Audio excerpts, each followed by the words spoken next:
You think we'll ever get the true explanation as to why Manoah's coming up on Friday?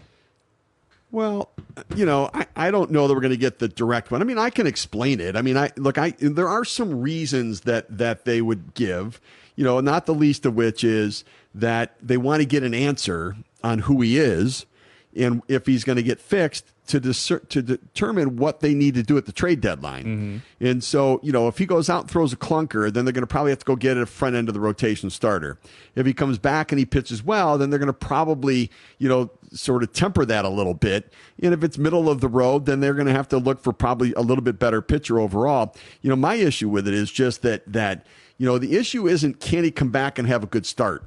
The issue is going to be that when he gets in trouble in a game, when he struggles a little bit, because it's going to happen, it happens to even the best pitchers, that when that happens, does he abandon the newfound mechanics, the newfound confidence, the newfound mental approach of attacking the zone and go back to trying to miss bats? I mean, and to me, that's why the calling him up after one good start doesn't make sense, because when you're trying to fix somebody, it's not fixed. The sample size of one is not enough. No. Especially because he hit rock bottom and then he hit another rock bottom when he faced all the youngest minor leaguers there. And so that's the part that I don't quite understand, because they're good baseball guys. I mean, Mark Shapiro and Ross Atkins are good baseball guys.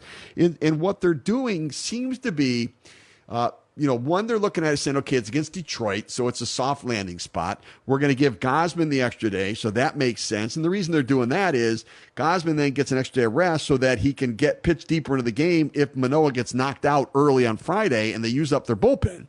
And so there's some part of that is part of this too, because they can line it up after the All-Star break however they want it. So, but I do think they're trying to figure out what he is so they can figure out what to do at the deadline. I personally looked at it and thought, start in the minor leagues on Friday. Then when everybody's on All-Star break, start in the minor leagues on Wednesday.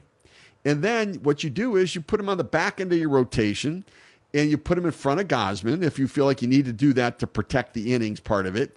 But you get 3 minor league starts out of it where maybe some of these adjustments and changes get ingrained in motor memory and in confidence to where he's much better situated. It doesn't feel like this is the best way to set him up to succeed by bringing him back on Friday. So it's obviously hard to say. Do you think this was the plan? And if it wasn't the plan, what shifted the plan? Is it just the timing you talked about with trades and all that? I think it was a fluid plan. And if he had not had a good start at Double-A, I don't think that this necessarily would have been part of the plan. But I think their belief is that he has confidence now, better than it was. And, of course, it's going to be better than it was. But, my experience is that it was so bad for so long that one good start does not wash away all the bad thinking and the distorted thinking that comes with that and that self-doubt that comes with it, that once something goes wrong in the next start, to me, he gets overwhelmed by the negative thoughts again. If he has 3 good minor league starts, then I think he's got the ability to deal with some adversity in a way that doesn't cause him to panic and feel like he's got to just, give in to all of those things that he had learned while he was, rehabbing his delivery. Yeah, I don't think it is a coincidence that he had a good start and then they got him up, because I think they were likely fearful if you give him another run on Friday night and he gets torched. Isn't that kind of naive, though? Yeah, absolutely. Well, that's what I'm suggesting. That it was, okay, please move up to Double-A. Please be good. He still walked a few guys. He was good, though. He threw 10 Ks. He got stronger as the game went on. By all accounts, velocity was good. His slider was moving. Great. Yep. Confident. But Double-A, New Hampshire. But if that's enough, then that would suggest to me they never really wanted to send him down. They just felt they had to get him out of Gotham City. Like, he had to go. He had to get out. Show us one good thing, and we'll get you right back up here. Yeah. It's just, it doesn't feel like the normal way to rebuild somebody when they've been struggling. No. To do it, and so he's going to come back up. I guess the way I've always looked at it is this: if he comes back and throws a clunker, and the owner says, well, why did you think that just one start was going to make him fixed?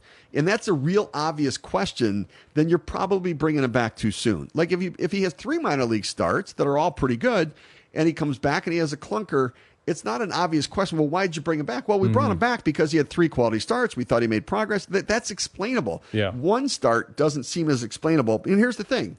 I hope he comes back and he's fixed and he's locked back in. But, we tend not to want to evaluate on small sample sizes in either direction. And so that's why I'm surprised that the one start was enough of a sample size to warrant his coming back. So how long is the leash here?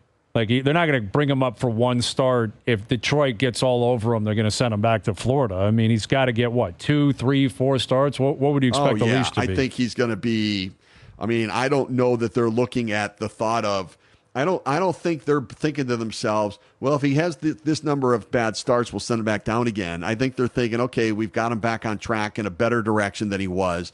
Let's keep our fingers crossed that it's good.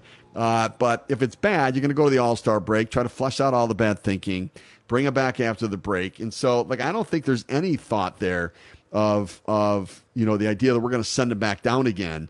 Now, it could happen, but I think that's going to take, again, catastrophic performance on his part to have to go back down again.